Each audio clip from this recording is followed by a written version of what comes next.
आपल्याला आता पाण्याविषयी थोडी माहिती घ्यायची आहे. आता बघा हे काय म्हणतंय, एका पेल्यात स्वच्छ पाणी घ्या. घेतलं? त्याचा रंग पहा. बघा बरं, रंग आहे का? नाही. गुड. म्हणजे आणि म्हणजे पाण्याला रंग नसतो. आता हे आहे काय आहे? फूल. फुलाचा वास घे ग. आहे का? कसा असतोय? छान असतो. इकडून दाखव ना बाळा, दिसतंय का ते त्याच्यामध्ये? हा, फुलाचा वास कसा आहे? हा, वास आहे.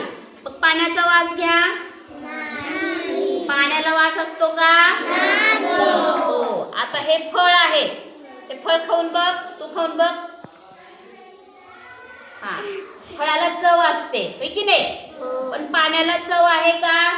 बघ, पिऊन बघ, आहे का चव? त्याच्यावरून काय कळालं आपल्याला? पाण्याला रंग नसतो, पाण्याला चव नसते, पाण्याला वास नसतो. ज्याला रंग हे चव आणि हे नाही तेच पाणी काय आहे? शुद्ध असतं. चला, समजला? ओके, चला.